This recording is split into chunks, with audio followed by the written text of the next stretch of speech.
Bueno, buenas tardes a todos los presentes. El título del mensaje en el día de hoy se llama Justicia en otras manos.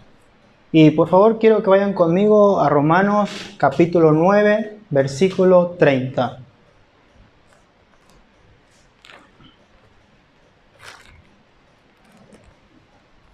Romanos 9, 30.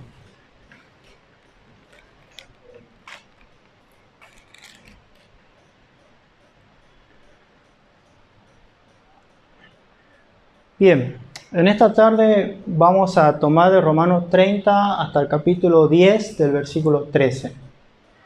Y el texto, o Pablo, el autor de esta carta, habla acerca de la justicia de Dios versus la justicia del hombre.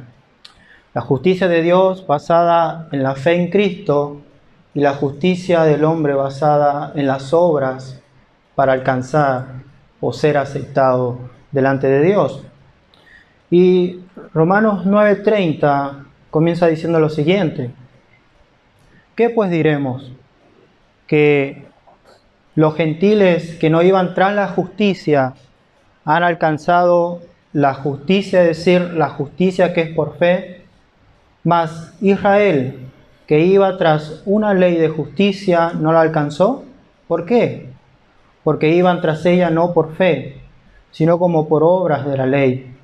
Pues tropezaron en la piedra de tropiezo, como está escrito: He aquí pongo en Sión piedra de tropiezo y roca de caída, y el que creyere en él no será avergonzado. Versículo 1 del capítulo 10. Hermanos, ciertamente el anhelo de mi corazón y mi oración a Dios por Israel es para salvación, porque yo le doy testimonio de que tienen celo de Dios, pero no conforme a ciencia, porque ignorando la justicia de Dios y procurando establecer la suya propia, no se han sujetado a la justicia de Dios, porque el fin de la ley es Cristo, para justicia a todo aquel que cree.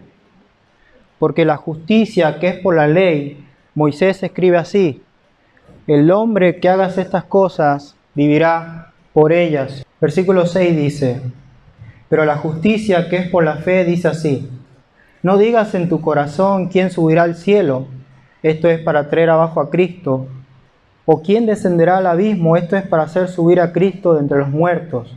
Mas, ¿qué dice? Cerca de ti está la palabra en tu boca y en tu corazón.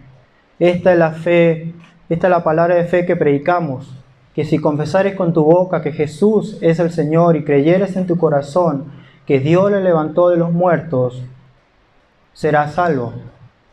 Porque con el corazón se cree para la justicia, pero con la boca se confiesa para salvación. Pues la Escritura dice: todo aquel que en él creyere no será avergonzado, porque no hay diferencia entre judío y griego, pues él mismo, que es Señor de todos, es rico para con todos los que le invocan, porque todo aquel que invocar el nombre del Señor será salvo. Amén. Os invito a hacer una breve oración.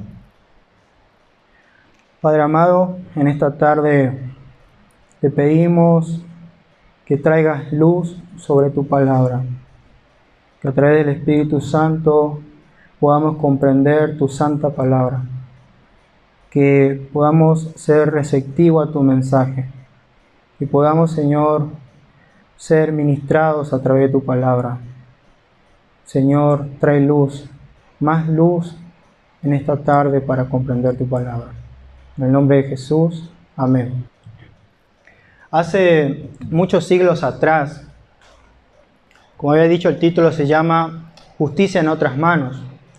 Y hace muchos siglos atrás, en la historia, en una ciudad llamada Eisleben, del país de Alemania, nació una persona que se llamó Martín Lutero. Martín nació en una familia conformada por su mamá y su papá. Su mamá era una mujer católica romana muy devota y su papá era un minero. Martín Lutero nació en un contexto de la denominación católica romana y en aquel tiempo su padre deseaba que Lutero pudiera ser abogado cuando fuera grande. El tiempo pasó y Lutero ya era una persona de edad, ya era joven, como muchos de ustedes. Y lo que pasó fue que al final, estudiando el primer mes de la carrera, dejó la carrera de abogacía. Porque Martín tuvo una experiencia inolvidable en ese momento de la historia. Cuenta la historia que Martín se encontraba en medio de una tormenta y que de repente cayó un rayo y él se tumbó al suelo. Y Martín, en medio de la desesperación, clamó a Santa Ana, la santa de los mineros, así se llamaba. Y Martín dijo: Santa Ana, sálvame. Si tú me salvas, me convertiré en monje. Lo interesante es que se salvó. Y Martín cumplió su promesa. Obviamente que esto a su papá no le gustó mucho. Es más, su papá deseaba tanto que Martín fuera abogado que durante toda su infancia fue muy estricto. Él nació en un hogar donde le enseñaron que para hacer algo tiene que sacrificarse, tiene que hacerlo, tiene que esforzarse. Y así fue como que Martín entró al monasterio de los frailes agustinianos, uno de los más importantes de su época. Y en este tiempo comienza la búsqueda de Martín de la aceptación de Dios. Y estando muchos años en un monasterio, Martín confesó algo muy interesante. Durante 15 años de mi vida como monje, me agotaba hasta no más poder con los sacrificios diarios. Me torturaba con ayunos, vigilias, oraciones y otras obras muy rigurosas. En verdad pensaba que podía justificarme con mis obras. En este momento Martín estaba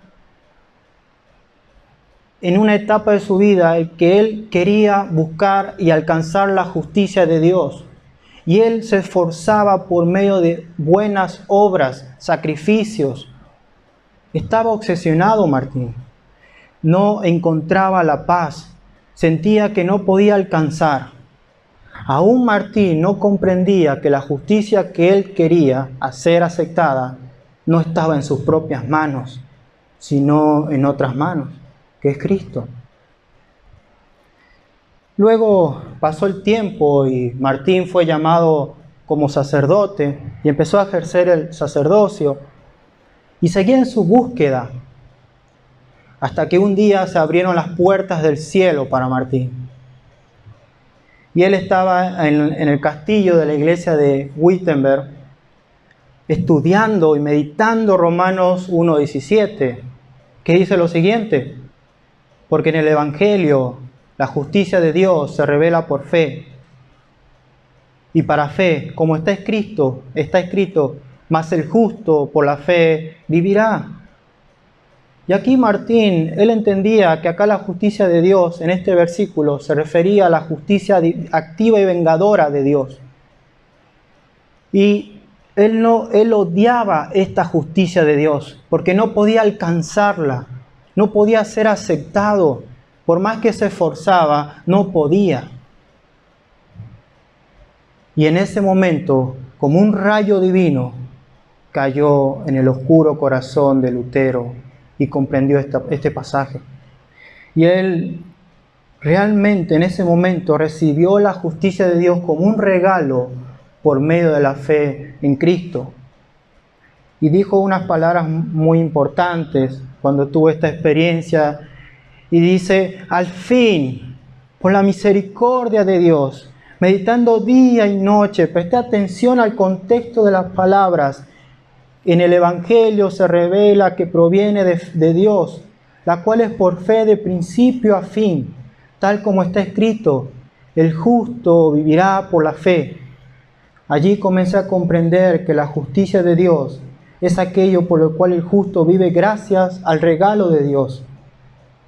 Es decir, la justicia pasiva con el cual Dios misericordioso nos justifica por la fe. Martín lo llamaba esto como una justicia externa. Él comprendió que para recibir la salvación de su alma, solamente era posible recibiendo la justicia de otras manos, que es Cristo, por medio de la fe. Y así como Lutero pasó su vida en la búsqueda de Dios, quizá muchos de los que estamos aquí en algún momento o ahora lo estamos haciendo.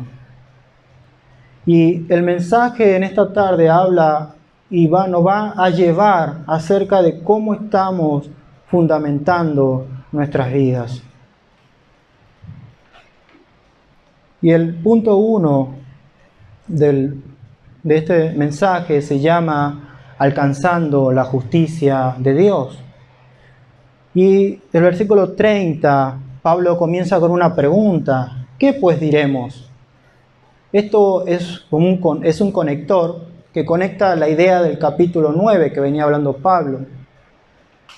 La primera prédica del capítulo 9 que dio Murilo hablaba acerca de la acción soberana de Dios a la hora de escoger quiénes serían salvos. Donde Dios dice: yo tendré misericordia del que quiera tener misericordia. Luego en la prédica de Sabia hablaba acerca de que, el vaso de barro no tiene potestad para cuestionar la acción soberana de Dios. Y en el versículo 24 del 9, Pablo dice: la salvación no solamente llegó a los judíos, sino también a los no judíos. Y Pablo cita al profeta Oseas, que hablaba de que la salvación iba a ser universal. Y Pablo dice una pregunta: ¿qué pues diremos? En el contexto histórico, las iglesias en Roma en este tiempo estaban constituidas mayormente por judíos, personas que no eran o no conocían, por gentiles que no conocían la ley de Dios y que habían creído en Cristo. Y había una minoría de judíos. Y había un conflicto, una tensión en estas iglesias. Y Pablo dice: ¿qué pues diremos? Que los gentiles que no iban tras la justicia, es decir, que no iban hacia la salvación en Dios, han alcanzado la justicia, es decir, la justicia que es por fe. Mas Israel, es decir, los judíos que iban tras una ley de justicia, ¿no la alcanzó? Acá justicia se refiere a la acción de Dios de declarar justo a una persona o culpable.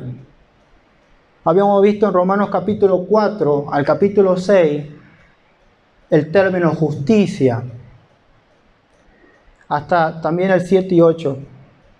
Pero el término justicia que se usa ahí se refiere a vivir una vida en santidad. Pero habíamos visto el capítulo 3 acerca de la justificación. Entonces, lo que Pablo usa el término acá se refiere a la acción legal de Dios de declarar a una persona culpable o inocente. Y los judíos se aferraban a cumplir la ley de Dios, pero no podían alcanzarla. Mientras que los gentiles que no iban tras esa ley, la alcanzaron. Y el versículo 32 plantea una pregunta: ¿por qué? ¿Por qué Israel, el pueblo escogido de Dios, no alcanzó?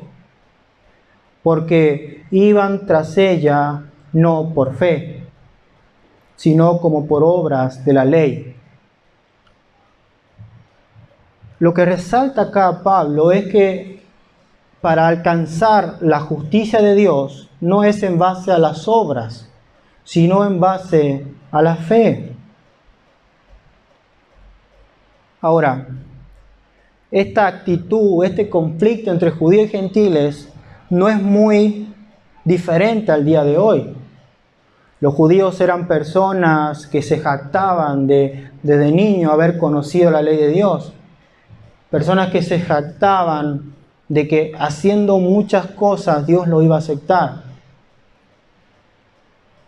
y no podían tolerar que un gentil que adoró ídolos toda su vida abrazara el Evangelio.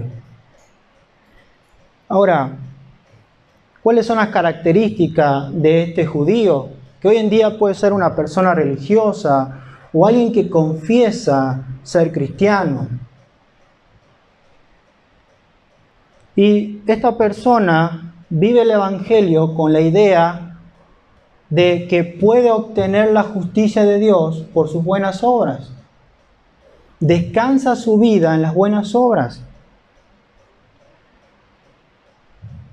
Esta clase de persona no tolera que alguien que vivió una vida pecaminosa o entregada al pecado crea en Cristo. Es una persona que trata de encajar el Evangelio por sus obras.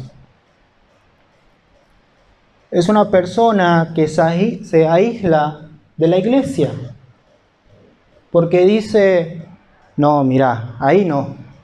En este grupo no me meto, no me sumo, porque me puedo contaminar, porque yo vivo una vida en santidad.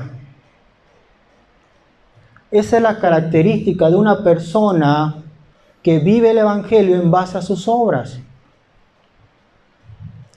También es una persona que se junta con otras personas que piensan igual que él y empiezan a criticar. No, mira aquel que, no, sí dice que es cristiano, pero mira todo lo que hace. No hablemos con él mejor. Mejor hagamos distancia. Esas son las características de alguien que es orgulloso, que dice, yo estoy bien con Dios, yo no peco. O sea, yo estoy viviendo bien con Dios. Está siendo totalmente deshonesto, porque todos pecamos. Pero el que se apoya en las obras para alcanzar la justicia de Dios, no ve eso. Es una persona que no acepta el consejo, que no acepta que otros sepan de su vida. No, yo no puedo contarle esto a esta persona. Ahora, la pregunta es si estoy viviendo así mi vida como cristiano. El contraste son los gentiles, personas que vivieron perdidas y que en un momento de su vida reconocieron el vacío espiritual en su corazón. Y son personas que quizás nacieron en un hogar cristiano o no vienen de un hogar cristiano, pero que reconocen su necesidad de Dios. Jesús dijo, bienaventurados los pobres en espíritu, porque de ellos es el reino de los cielos. Y el pobre en espíritu es aquel que reconoce que necesita a Dios. Lo contrario a un religioso es que es una persona que tiene en cuenta a Dios en sus decisiones, que ora a Dios antes de tomar una decisión importante, o que escucha el consejo de sus padres, o una autoridad en la iglesia. Es una persona que anhela compartir el Evangelio. ¿Por qué? Porque él, al darse cuenta de su estado pecaminoso, de su vacío espiritual, de su necesidad de Dios, y al abrazar la justicia de Dios por medio de la fe en Cristo, desea que otras personas puedan vivir así. Ahora, nosotros, quizás muchos somos cristianos acá y llevamos un tiempo. Y esta actitud o este pensamiento de rechazar o no estar con X persona, todos lo hemos tenido. Yo lo he tenido. Yo muchas veces he pensado, no, yo soy mejor que él. No voy a hablar con él. Cuando esto pasa es porque hemos dejado de confiar, hemos dejado o hemos olvidado que el Evangelio es por medio de la fe en Cristo y no en base a mis obras. A mí muchas veces me ha pasado, no, yo hago esto, yo hago aquello, pero aquel no hace nada. No no me junto con él. Ahí yo estoy basando mi evangelio en mis obras. Y estoy dejando de confiar en Cristo y estoy olvidando que el evangelio es por la fe en Cristo. Esto era lo que pasaba entre judíos y gentiles en aquel tiempo. Y es lo que sigue pasando. La pregunta es, ¿en dónde estoy viviendo mi cristianismo? ¿En dónde estoy fundamentando mi fe?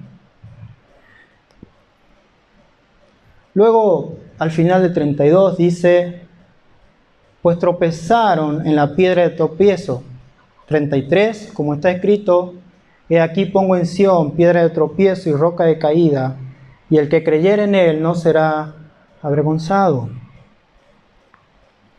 Pablo cita un pasaje del Antiguo Testamento y dice que Cristo es la roca. Dios en el Antiguo Testamento se manifiesta o se compara como una roca, algo que es sólido, firme.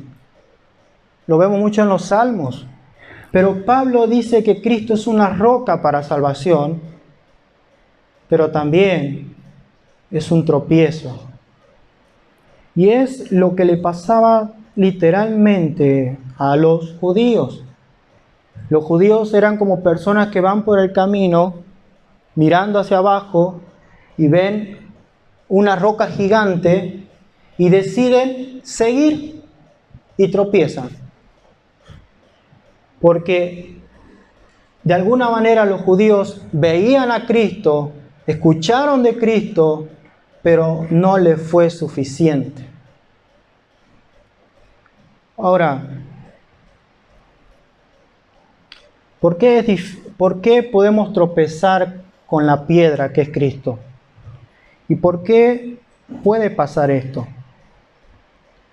Porque de alguna manera la fe en Cristo para alcanzar la justicia de Dios o vivir la justicia de Dios requiere que hagamos a un lado la noción de justicia propia que podamos tener y que aceptemos la suya.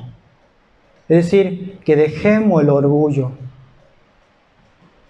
También, si tú buscas la salvación por obras, vas a tropezar.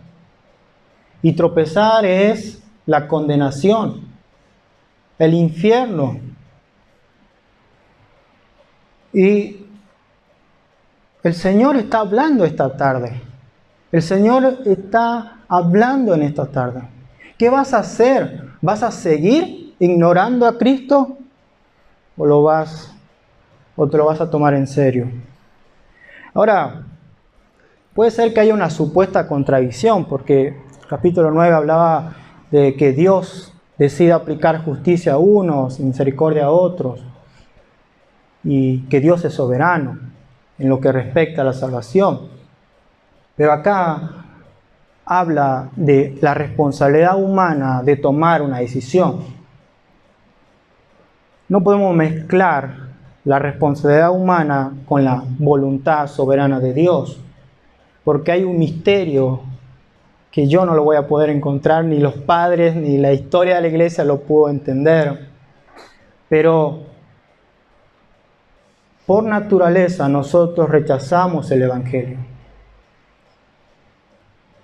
Y Dios desea que en esta tarde, si estamos yendo o viviendo nuestro cristianismo en base a mis méritos, mis obras, que tomemos una decisión.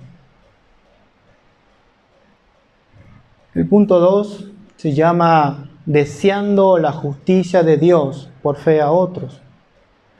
Deseando la justicia de Dios por fe a otros. Y el versículo 1 dice, hermanos, muy interesante, Pablo le dice hermanos, pero les dice a los judíos y a los gentiles. O sea, Pablo no veía una división ahí, él ve a todos por igual, la esencia del Evangelio.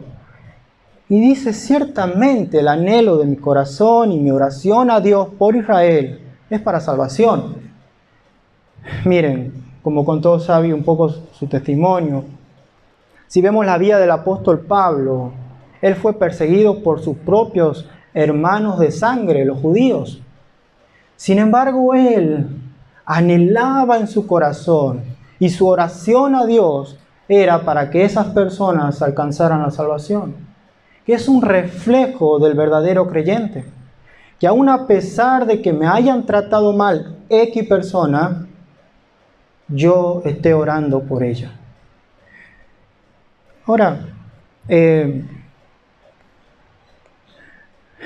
los primeros siglos del cristianismo existió una mujer muy importante para la vida de su hijo. Esta mujer se llamaba Mónica. Y Mónica era una mujer que católica, creyente, que creía en Cristo. Ojo, católica significa universal, ¿sí? Aquel tiempo se llamaba así.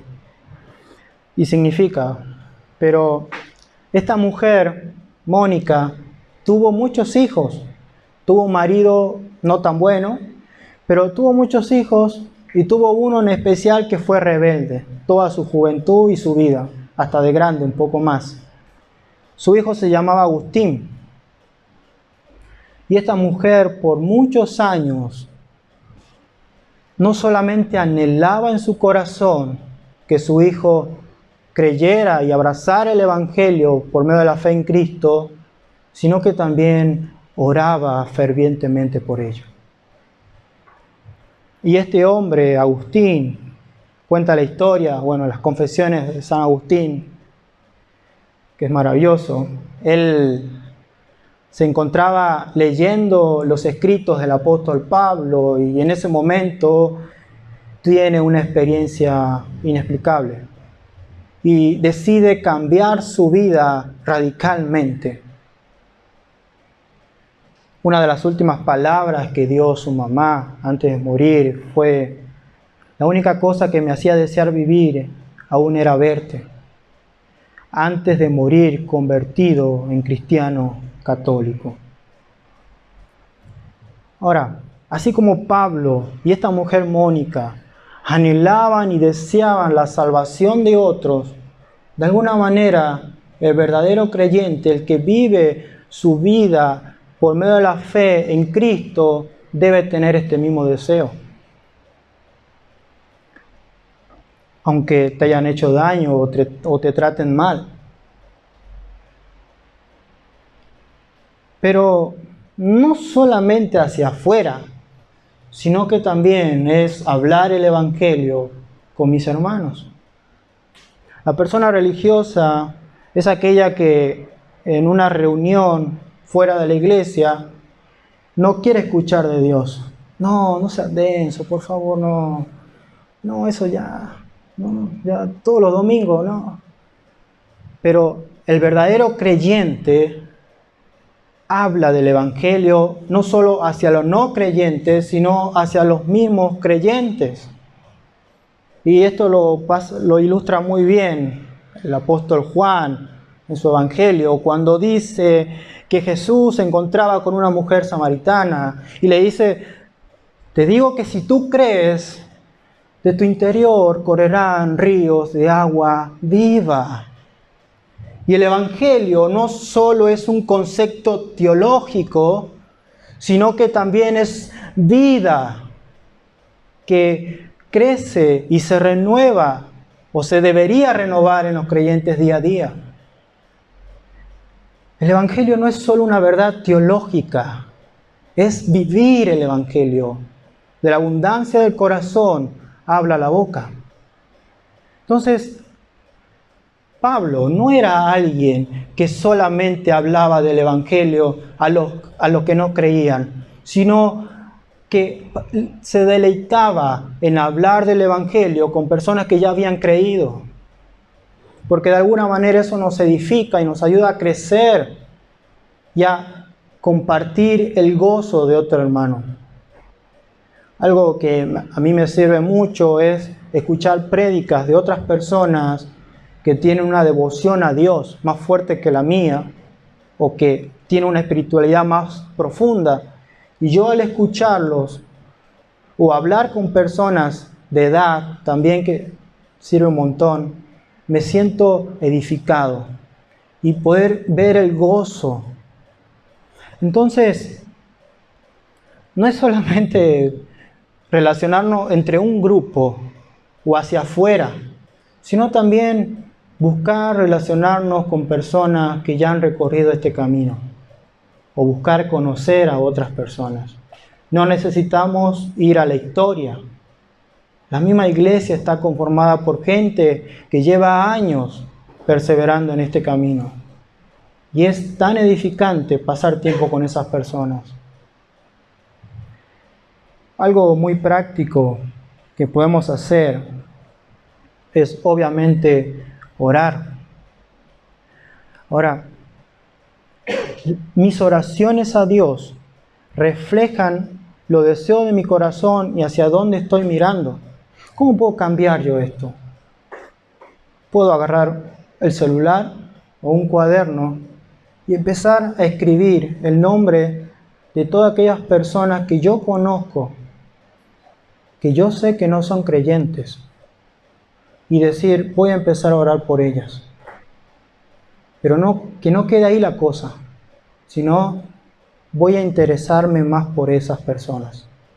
Voy a preguntarle cómo está, voy a invitarlo a tomar un café o salir con otro amigo, con esa persona, pero es poner en acción el llamado misionero.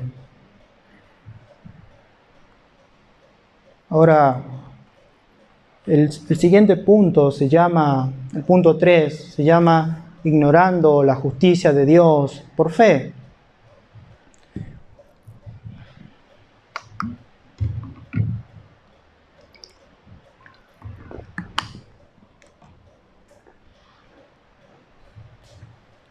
Ahora, ¿por qué Pablo oraba por los judíos? Y el versículo 2 está la respuesta. Dice, porque yo le doy testimonio, o sea, yo en carne propia, de que tienen celo de Dios, pero no conforme a ciencia. Y de alguna manera Pablo fue una persona que tenía celo de Dios antes de conocer a Cristo. Y Pablo sabía que muchos de sus hermanos tenían celo de Dios, pero no conforme al conocimiento o ciencia. ¿Y qué es esto? Es que no se conformaban al plan de Dios que culminaba en Cristo. Porque el versículo 3 dice, porque ignorando la justicia de Dios y procurando establecer la suya propia, es decir, Cristo está ahí, está bien, pero yo tengo que hacer esto. Esto para mí no es suficiente. No se han sujetado a la justicia de Dios. Esto se ve mucho en la carta a los Hebreos.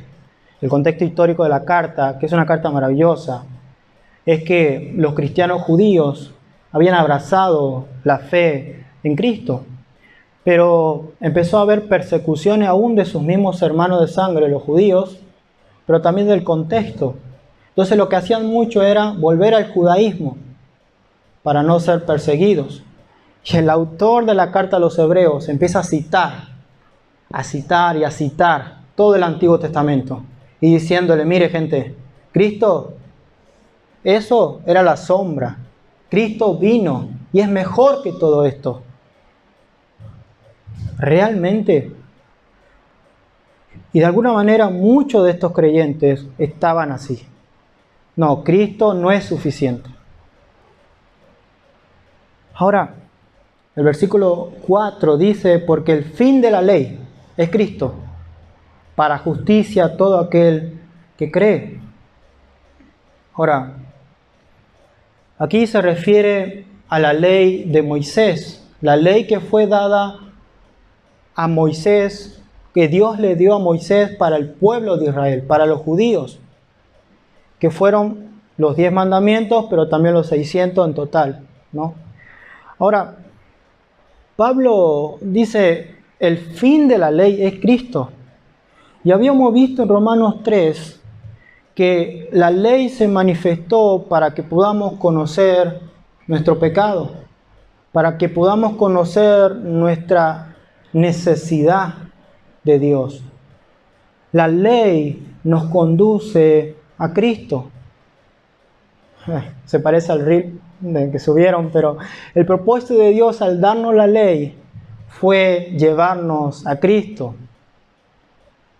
Ahora, ¿qué se refiere? Muchos interpretan que, bueno, sí, el Antiguo Testamento ya no está vigente porque el fin de la ley es Cristo, ya está. Solo importa el nuevo. ¿Realmente significa eso? Primero, voy a aclarar que el creyente sigue vinculado a la ley de Dios por medio de su relación en y a través de Cristo. Cristo es primero. Cristo es la culminación, el fin de la ley. No es la ley y Cristo, no. Es Cristo y la ley. Ahora, Pablo tampoco pretende decir que la ley ya no sea parte de la revelación de Dios o que ya no sea de utilidad para el creyente. La ley, al igual que toda la Biblia, es provechosa para el creyente. Por tanto, debemos seguir leyendo, estudiando y meditando el Antiguo Testamento, porque ellas dan testimonio de la revelación de la justicia de Dios en Cristo. La salvación siempre fue por fe. Y como veremos en el siguiente punto, la diferencia es que ahora la salvación se hizo cercano a nosotros. También aclarar que ya no estamos obligados a obedecer los mandamientos de la ley del Antiguo Testamento. En especial las que son los rituales y las ceremoniales, o las civiles, que muchas de estas cosas, de estos mandamientos, apuntaban hacia Cristo. Ahora, lo que no ha terminado es nuestra obligación de obedecer la ley para agradar y expresar nuestra gratitud a Dios que nos ha salvado por gracia. Es decir, si yo hago esto, entender que es para agradarlo a Él, pero no es para alcanzar el favor de Dios, sino por la gracia de Dios. Y quiero que veamos un poquito la vida del mismo apóstol Pablo. Pablo, antes de tener este encuentro con Cristo, él fue una persona que tuvo celo de Dios, pero no conforme al plan de Dios. Por favor, vayan a Hechos 26, 9.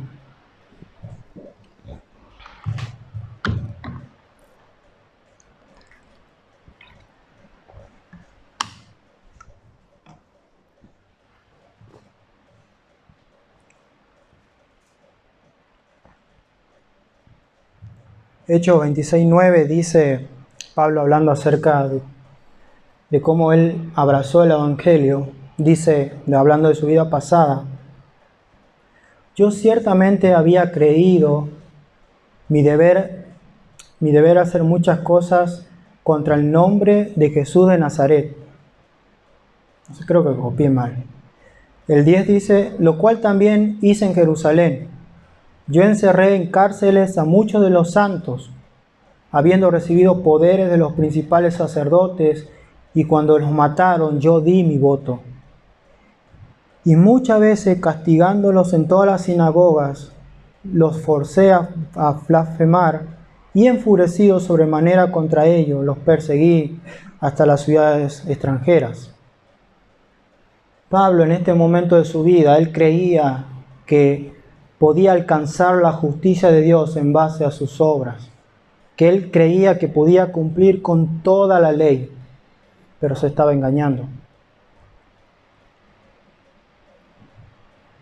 Luego, en Filipenses, creo que en el matecito lo vimos Filipenses, y habla acerca de cómo fue su vida pasada como una persona religiosa, y que ahora abrazó el Evangelio de la justicia de Dios por fe. voy a leer un poquito, no es el que lo busquen, que dice: y ser hallado en él, no teniendo mi propia justicia, que es por la ley, sino la que es por la fe de Cristo, la justicia que es de Dios por la fe, a fin de conocerle y el poder de su resurrección y la participación de sus padecimientos, llegando a ser semejante a él en su muerte. O sea, él dice: no fue por mi propia justicia, sino por la justicia de Cristo a través de la fe. Ahora, este punto se llamaba ignorando la justicia de Dios. Y lo que Dios desea en esta tarde es que no ignoremos lo que Dios ya ha revelado, lo que Dios ya nos ha dicho. Si tú no estás en esto, hoy puede ser una tarde para abrazar y aferrarte a este mensaje de la fe en Cristo. Ahora, si tú crees que estás fundamentando tu vida en la fe en Cristo, continúa así. Sigue perseverando. Sigue siendo la luz o la sal que el mundo necesita. Justo hablaba con un amigo muy querido y él me decía: bueno, la sal cumple la función específica, ¿no? Salar. Pero si tú le agregas otros componentes, pierde la esencia. De alguna manera el Evangelio, nosotros somos la sal por medio de la fe en Cristo. Pero cuando nosotros empezamos a pensar y a meter mis obras, mis acciones, empiezo a diluir el Evangelio y dejo de tener el efecto no solo en mi vida, sino en la vida de otras personas. En el cuarto punto veremos la cercanía de la justicia de Dios por fe. La cercanía de la justicia de Dios por fe. Y el versículo 5 dice: porque de la justicia que es por la ley, Moisés escribe así: el hombre que haga estas cosas vivirá por ellas. Y acá Pablo cita Levítico 18:5. Y esto tiene un contexto. Moisés, cuando le dice esta instrucción al pueblo, se refiere a que no está hablando de la vivirá, no se refiere a la vida eterna acá, a la salvación, sino que le está diciendo al pueblo: bueno, ustedes van a ir a esta tierra prometida, pero si ustedes me obedecen, esta tierra va a ser de mucha bendición, no les va a faltar nada. Ahora, no es que Cristo ha reemplazado la ley, no. La esencia de la ley en realidad demanda que se cumpla, pero nadie la pudo cumplir, ni la podrá cumplir. Romanos 3 habíamos visto que, bueno, porque no hay justo, ni aun uno, ni siquiera uno, porque todos están bajo pecado. De alguna manera, el único que pudo fue Cristo. Jesús en Mateo capítulo, si Dios me ayuda, 5, dijo: yo he venido a cumplir la ley. Si Él no hubiera cumplido la ley, nosotros jamás hubiéramos alcanzado la salvación. Y es lo que Pablo le está diciendo. Porque el versículo 6 dice: porque la justicia que es por la fe dice así: no digas en tu corazón, ¿quién subirá al cielo? Esto es para traer abajo a Cristo. ¿O quién descenderá al abismo?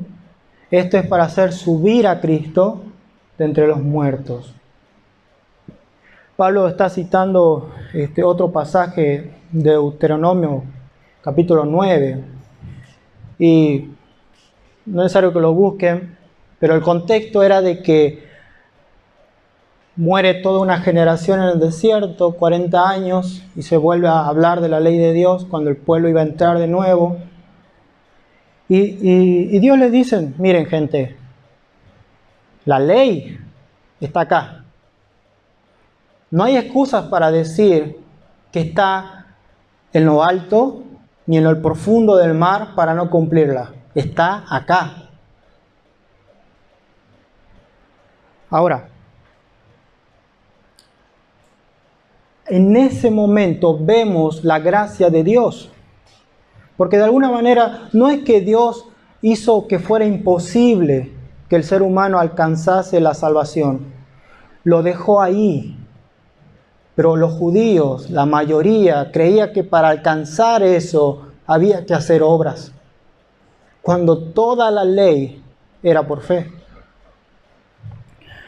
Y en este nuevo pacto en Cristo es lo mismo. Aunque Pablo le está diciendo, miren, no pueden decir que el Evangelio está allá, muy alto, porque Cristo se hizo cercano a nosotros. Él se encarnó y vino a este mundo.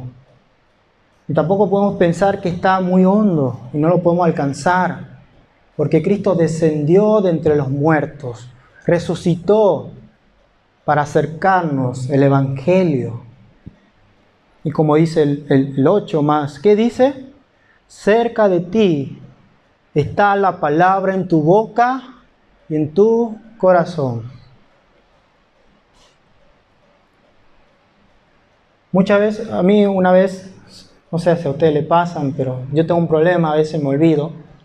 Y a veces guardo las cosas en un lugar y pasa el tiempo y lo voy a buscar, quiero buscar y no me acuerdo dónde lo dejé. Y muchas veces está frente de mis ojos. Está ahí y no me di cuenta. De alguna manera Pablo le está diciendo, gente, el Evangelio está ahí. Cristo se acercó a nosotros. Y esto nos enseña de que no tenemos excusa. Todos los que estamos acá estamos escuchando que el Evangelio de la justicia de Dios es por fe y no por obras. No nos vamos a poder excusar el día de mañana cuando estemos delante de Dios y seamos juzgados. Ahora, tampoco vamos a tener excusas delante de Dios diciendo, no, Señor, mira, yo tengo muchas responsabilidades en mi vida, tengo muchas cosas que hacer y tengo problemas. No puedo involucrarme más o ser más radical o abrazar más el Evangelio. Esa excusa no sirve, porque Jesús vivió esta vida y tuvo todos los problemas que nosotros tenemos. Sufrió, trabajó, hizo todo lo que nosotros hicimos o hacemos en nuestra vida, sin pecado, obviamente. No hay excusas. Ahora, tampoco puedo poner de excusa mi profesión, mis estudios, mi proyecto de vida personal, mi familia, para no comprometerme más con la iglesia o con la familia de la fe o con los hermanos en la fe. Tampoco puedo poner excusa a eso. ¿Por qué? Porque Jesús hizo lo que era imposible para salvarnos. Descendió, tomó forma de hombre, fue siervo, fue humillado, fue avergonzado y resucitó de entre los muertos, algo que nadie podía haberlo hecho. Cristo hizo lo imposible y nos dejó el Evangelio, la Biblia. No hay excusas. Tampoco podemos poner de excusa que porque hago cierto pecado en mi vida, la cual no quiero dejar, o porque estoy saliendo con un chico o con una chica, no me puedo comprometer más con Jesús, no puedo ser más radical con Jesús. Cristo vino a salvarnos pero también espera que nosotros podamos arrepentirnos. Recuerden, bienaventurados los pobres, los que reconocen su necesidad, los que piden perdón por sus pecados día a día. Cristo vino para que nosotros podamos arrepentirnos de nuestros pecados y vivir una vida en santidad. No vamos a tener excusa. El quinto punto se llama viviendo la justicia de Dios por fe. Viviendo la justicia de Dios por fe. Y al final del versículo 8 dice, esta es la palabra de fe que predicamos, es decir, Pablo, los apóstoles y el mismo Jesús. Versículo 9, que si confesares con tu boca que Jesús es el Señor y creyeres en tu corazón que Dios le levantó de los muertos, será salvo. Porque con el corazón se cree para justicia, pero con la boca se confiesa para salvación. Muchos interpretan este pasaje de que hay que hacer una oración, confesar y ya soy salvo. No. Porque confesar con tu boca que Jesús es el Señor es primero creer con el corazón. Pero acá el corazón se refiere a lo más profundo de nuestro ser. A tener la convicción de que Cristo es nuestro Señor. No solamente mi Salvador, mi Señor. Ahora, también, muy interesante, y creyes en tu corazón que Dios le levantó de los muertos. En la iglesia primitiva era muy importante resaltar la resurrección. ¿Por qué? Porque Jesús consumó el triunfo sobre nuestra culpa, nuestros pecados, sobre nuestra condenación, sobre nuestra muerte, sobre Satanás y sobre el infierno. Y ahora como el conquistador será levantado sobre todos sus enemigos. Y Dios le dio un nombre que es sobre todo nombre. Y en un día todos van a confesarlo, ya sea para salvación o condenación. Y el versículo 10 dice, porque con el corazón se cree para la justicia, pero con la boca se confiesa para salvación. Habla de lo interior, pero también lo exterior. Es decir, no es solamente una convicción, es vivir el Evangelio. No es solamente hablar de Dios, es vivirlo. Y el versículo 11 dice, pues la Escritura dice que todo aquel que en Él creyere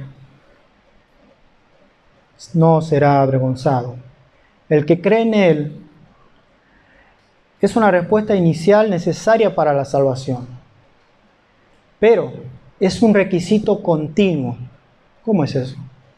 O sea, no solo nos salva la enseñanza sana o correcta de la Escritura o de la palabra, sino que también es tener una relación personal con Dios a través de Cristo, resultando en un estilo de vida en santidad.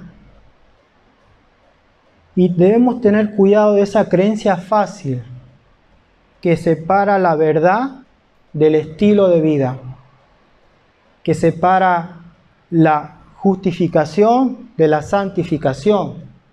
Romanos capítulo 1 hasta el capítulo 3 habla acerca de la justificación, de que somos declarados justos delante de Dios por medio de la fe en Cristo, por la justicia que recibimos de otras manos, que es Jesús. Y Romanos capítulo 6 hasta el 8 habla acerca de que, sí, santificación. O sea, vivir cada día apartándose más del pecado. Y ya más adelante veremos la enseñanza más práctica de la carta a partir de Romanos capítulo 12. Ahora, ¿a qué se refiere no será avergonzado en el 11? Se refiere a que cuando llegue ese día en que sea juzgado a la persona, no será avergonzado, porque creyó en Cristo. Y el versículo 12 dice, porque no hay diferencia. Esa es la esencia. No hay diferencia. Pablo le está diciendo, ustedes se están peleando, están teniendo problemas en la iglesia.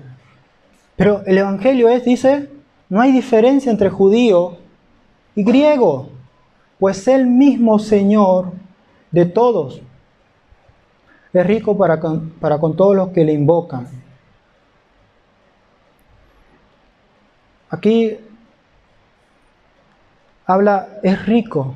¿Cómo es eso? ¿Qué se refiere Pablo cuando dice rico? Pablo se refiere a la riqueza de la salvación en Cristo. Obviamente que Dios nos puede bendecir terrenalmente con cosas materiales, pero la esencia del Evangelio es la riqueza de la salvación en Dios en Cristo. Y eso debe ser nuestro enfoque, nuestra mirada en nuestra vida. Que esto, lo material, no nos desvíe el corazón, que podamos poner nuestros ojos en Cristo.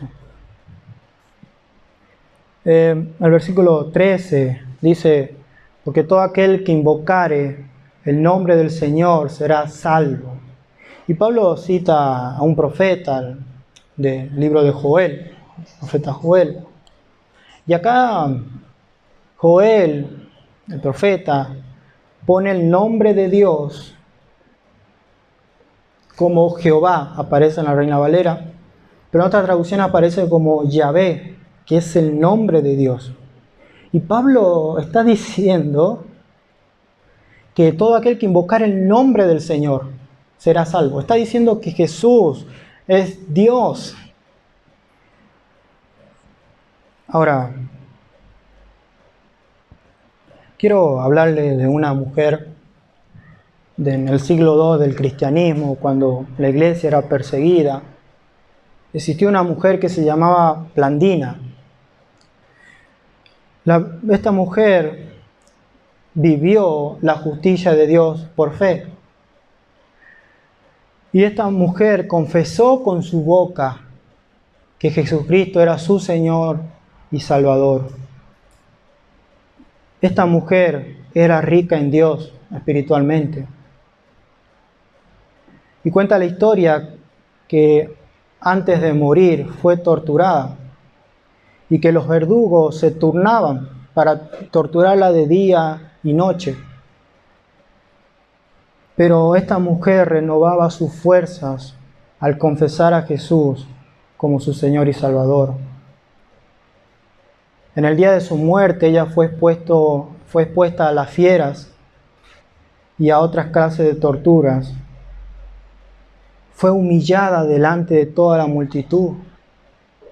Pero en Jesús ella sabía que a la hora de su muerte no sería avergonzada, porque sabía que le esperaba las moradas eternas con Dios. Ella en ese momento estaba constantemente en oración, y los otros cristianos que estaban siendo martirizados, sufriendo, torturados, renovaban fuerzas.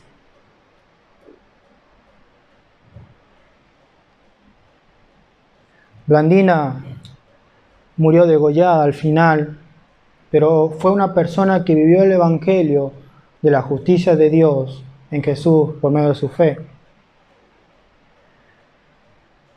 Ahora, ¿qué es lo que nos enseña este punto? Primero, ver si realmente tenemos una condición interna de lo que creemos que somos delante de Dios. Si realmente creemos que estamos viviendo nuestro cristianismo por medio de la fe en Cristo. Y que debe reflejar el Evangelio en mi vida. Pero que también el Evangelio tiene que formar parte de mi vida. Miren, todos los que estamos aquí hacemos muchas cosas en nuestra semana. Quizás practicamos algún deporte, tomamos cursos, hacemos tareas diarias, ¿no? Ir a comprar, hacemos muchas cosas. Y nosotros conocemos personas que quizás hacen las mismas actividades que nosotros. Pero para esas personas que no son creyentes, esa actividad que hacen es su Dios. No es solamente vivir el Evangelio, es entender que esas personas tienen un vacío espiritual, que se están yendo al infierno, que moralmente pueden ser buenas, pero si no está Cristo, no es suficiente. El verdadero creyente no va a ser egoísta. Y si lo somos, debemos cambiar y decir, voy a jugar la pelota con él todos los sábados. Y ni siquiera en un receso le he hablado de Cristo. Realmente es un llamado de Dios. Ahora, algo práctico también es que el versículo 12 dice que no hay diferencia entre judío y gentil, es decir, todos somos iguales. Esto nos enseña que, por ejemplo, cuando alguien nuevo llega a la iglesia, sería muy bueno acercarme, interesarme en charlar y conocer a esa persona. Y no pensar, no, que otro lo haga. Ya lo va a hacer otro. Yo estoy acá bien con mi grupo. No. Dios no quiere eso de nosotros. Dios desea que nosotros dejemos de pensar en nosotros y empecemos a ver a los demás. Pero también Dios desea que disfrutemos de la riqueza del Evangelio. Es rico para con todos los que creen en Él. Dios quiere que nos deleitemos en el Evangelio. Para cerrar, volviendo a la vida de Martín Lutero, después de este hecho que marcó su vida, fue que cambió su vida totalmente. Martín Lutero hizo muchas cosas muy importantes que hasta el día de hoy se sigue estudiando acerca de su vida, pero fue una persona que marcó la historia del cristianismo. Pero todo lo que él hizo fue fundamentándose en la fe en Cristo y no en sus obras. Él era alguien que proclamaba todo tiempo que la justicia de Dios es solamente alcanzada por la fe en Cristo, que la justicia no estaba en sus propias manos, sino en las manos de Jesús. He citado a Lutero, a Agustín, a Blandina, personas muy importantes en la historia del cristianismo, pero son personas que entendieron que ellas mismas no pueden brillar, que son como la luna, que necesita el sol para brillar. Hicieron grandes hazañas, pero no porque ellos creían que tenían la luz, sino porque la luz estaba en Cristo. Y eso es lo que Dios desea de nosotros, que las tareas cotidianas de nuestra vida podamos glorificar a Dios, abrazar a Cristo y entender que yo no puedo brillar por mí mismo. Si nosotros decimos que somos creyentes, debemos vivir a Cristo. Como dice una canción, más que leer, más que hablar, necesito vivir a Jesús. Vive Jesús, vive Jesús. Más que leer, hablar, necesito vivir a Jesús. Si no hay esta convicción o reflejo en mi vida, esta tarde debo tomar una decisión y decidir qué quiero hacer. Y si ya estamos por ese camino, tratemos de enamorarnos más de Dios, de llenarnos más del Evangelio y no dejar que el pecado, que las tentaciones contriste nuestra vida o apague nuestra vida espiritual. Os invito a orar. Señor, te damos gracias en esta tarde por hablarnos a través de tu palabra. Señor, tú conoces nuestro corazón. Tú realmente sabes cómo estamos, cómo vivimos nuestro cristianismo.